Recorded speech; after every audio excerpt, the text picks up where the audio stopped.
Good afternoon, and welcome to Blindformers. I am your host, Blind Prime, and for today, I will be teaching you how to transform Transformers Studio Series 86 Wrekgar. Here he is. He is a pretty nice sized figure. He stands on the average of, for a Voyager class, of 23 to 24 studs tall on the LEGO scale. He comes with 3 accessories, which we've discussed in the More Than Meets the Eye episode. And a couple of things before I begin. Number one, the vehicle mode in my More Than Meets the Eye episode was wrong. I have been corrected on that, and I appreciate all of you who have reached out to me to help me out with that. That's very nice of you. Thank you. And the the other thing I want to mention is do all the things below that everybody asks you to do, the sharing and the liking and the subscribing, and, well, let's get right into it. So, Wrek-Gar here is a pretty amazing little guy, and I have to say that, I've talked about his articulation and stuff in More Meets the Eye, and he is I like this figure. He doesn't have as much articulation as most figures do, but he's got character. This guy's got soul, and he's super bad. So just go ahead and take off his pinwheel axe and his 2 wheel shields, and lots of wheel related stuff with this guy. And once we've done all that, go ahead and turn both of his fists so that his brass knuckle feeling things, I don't know what those are, but those are spikes on the back of his knuckles, are faced upright, so directly opposite this negative zone, and then turn the fist downwards so that those spikes will then fill in the negative zone, and it at least has a pretty feel to it. I don't know if it looks nice or not, but it feels nice. Follow the same process with the other hand. Twist the hand so that the knuckles are facing up, and then rotate it down so that the knuckles fill in the negative zone. All right, once you've accomplished that one, you're going to just want to break off the back. Now, this is one of those instances where you just want to grab... Well, before we break off the back, let's break the midsection. So there's a peg, a horizontal peg, rectangular, that holds the top of him and the bottom of him together, at the rotation point. So what we're going to do is right above the hips, grab it with one hand, put your thumb and forefinger on the hip skirts, and then put the other hand on the front of him. I put my thumb on top of the fuselage on the back, the gas tank on the back, and then my middle finger goes between of his 2 lasers on his front, his breast lasers. So then you just want to break it down, and you just turn it a little, and everything, just rotate it slightly, and there we go. Everything's a little bit messed up now. Now, what we've done is we've kind of broken we've broken everything down. We've disconnected a lot of things by just moving that hip joint back and forth a little and allowing the front of him to spread out. So once we've done that, you want to grab the gas tank bit, hold the legs with one hand still, and grab the gas tank bit. It's connected to the arms, so when you pull it back, which is not difficult to do, just remember there's a windshield inside of this. The front of the motorcycle is stored inside of this gas tank. So don't grab it before the windshield, grab it after the windshield. But don't grab directly onto the windshield. Put your fingers on either side of the windshield because it's a clear glass and you don't want to break it. And it's translucent plastic, but that stuff is a tendency to crack more than the plastic the figure's made out of. So you just want to bend all that backwards. And once you've bent that backwards, you then want to take both of the arms and rotate them fully out of his, the interior of his chest.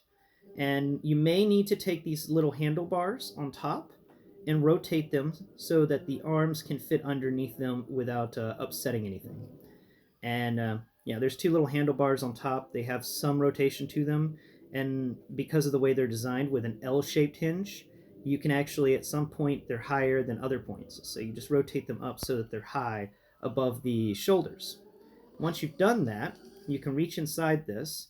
Now, this is a part that you got to be careful on. You don't want to break it, and you want to make sure that this lasts a long time. So you don't want to start any bad habits. So reach in there deep with your finger and feel you can feel the glass. It's got a nice smooth texture to it, and then you'll feel the areas where the glass actually folds down into the ABS plastic this is made out of. And you want to put your finger down below that. There's a little molding in there, like some gauges and stuff. Feel it with your finger. Once you've got that, put the pressure there to pick it up from. And it may be a hassle. This thing does not like to come out once it's in, but you just pull it up from there and try not to put any pressure on the translucent panel. And once you've done that, it will snap out. It will take a little pressure to get it to snap out, but once it snaps out, it will just spin freely on its own axis, and just rotate it all the way until it stops rotating. And that will be where the front of the motorcycle is. Now that you have removed that bit, we're going to rotate some stuff. The head for Wrek-Gar is actually going to fit into that hollow area we put our finger into. And it's going to rotate with the chest area. And on the back, if you could feel it, on the back of Wrek-Gar's head, it feels like there are some gauges. And that's important because they make up some more of the gauges on the inside of the motorcycle. So we're just going to set that in there and fold that down. This is a little bit of a weird process, but you want to put your thumb inside of the gas tank and press down and fold everything. And then you want to fold that, and by that I mean you want to make sure that the chest is folded properly, because once that's in there and the head is stable inside, the light sometimes comes out of the front of the motorcycle, and sometimes it's recessed. You can kind of get it to pop out just a little. It moves on its own. I don't think you should worry too much about it. Once you've got all of the chest pushed in there correctly, rotate the arms now. Now, the arms are going to become the front spokes for the front wheel. So you want to move the arm in such a way that you can put it right through the front area. So both of the arms are going to come in and then fold out just slightly. So we're going to take that there. If you feel the arm, there's this big area that it's just this big, I guess, filler spot. Yeah, that's the best way to call it. It's got the feel of a tetrahedron with some something like a peg molding underneath it. And anyway, it's going to fold in all the way. And this is where we're going to have to remember to rotate the arms. So what's going to happen is when these fold in, these shoulder panels in the arms are going to rotate in such a way that you want to put the arm, like the top part of the arm where the bicep would be for your Wrek-Gar, that's actually going to sit right below each chest laser. So you want to make sure that you've rotated it so that it sits there. It's not a very sturdy connection, but it is a connection point there. And once we've got it like that, the front of the motorcycle is done. So what we're going to do now is, this will take a minute, but you want to put the wheel in place. So this is the only real parts forming that happens here. In the inside of each of the forearms, directly across from the spike, you will find a 6mm port. Well, this wheel, maybe it's a 7mm port, but this wheel has a 5mm port in the center so that you can plug in weapons, or it can plug onto the spikes, which act as 5mm pegs. But it also, the exterior of it, the wheel well itself, or the axle part of the wheel, acts as a 6 or 7mm port to plug into this 6 or 7mm port hole, or peg, to plug into this port on the inside of each forearm. So you're going to go ahead and grab the other forearm, and you're going to plug that hole in there right onto that axle. There we go. And that wheel will spin freely. Now, let's work on the back. So this is the part where I got corrected, and I'm really happy that that this all got fixed. So the legs are pretty neat. So we're not really going to transform them much. The legs don't need much transforming. They're pretty good as is. But we are going to transform them, kind of. So what we're going to do is we're going to take both legs, and you want to make them into chicken legs. where the knee bends backwards. So bend the knees backwards as far as it will go, and then they will kind of snap into place. Now, move the feet as far as they will go so they flatten out, and the toes stick as far in the front as possible, and the pegs are on the bottom. And then you're going to want to move both of these forwards. Now, because of the way this will connect, so we're not moving these legs backwards, we're moving them forwards. Like he bent his knee backwards, and he's got a little ballerina foot with the toe sticking out as far as possible.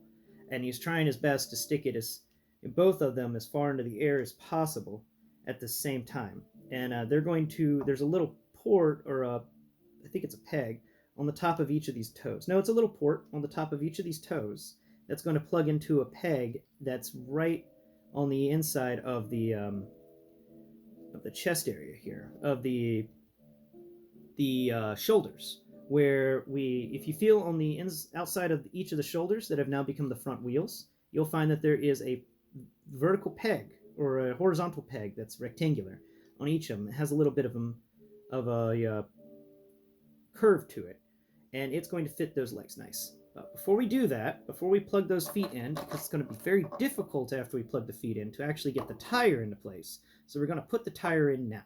Now, right at the knee this time. The tire holes were at the forearms. Right here in the back area, the tire holes are actually at the inside of the knees.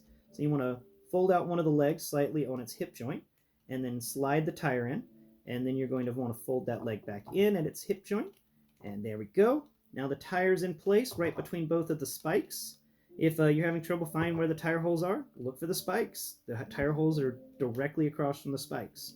Once you've done that, fold this entire area forwards so that he's trying to ballerina kick, and then you're going to want to put the little peg hole that you can barely feel on the top of each foot, on the inside of them, directly into the peg holes on the underside or the outside, which is now the underside of the motorcycle, the pegs that were on the shoulders. And this is going to actually cause the feet and the shoulders to connect together to create a stable platform. And that's where I was screwed up last time, is I didn't do that, and I had the feet sticking out the back. Now, you're going to have to do a little bit of maneuvering to actually get this back wheel to spin, because this is a very tight connection here, but once you get it, it works pretty well. It won't spin as freely as the front wheels will, but it will spin. Now, the pinwheel axe can fit directly onto the back area right here. You've got this little peg on the inside of the pinwheel axe, and it just goes right there. And makes a little sissy bar for the back. There we go. Now we can get our deep cover right here. I think this is deep cover at least. And we're going to put him directly on the motorcycle. So you want to put your deluxe class figure or Voyager class figure directly on the motorcycle. And then you got to just bend their legs a bit to make them like they're driving a motorcycle. So bend the leg forward yet backwards. And then remember to pull the toes back just a bit. And then you just fold the front of the guy forwards just a bit. There we go.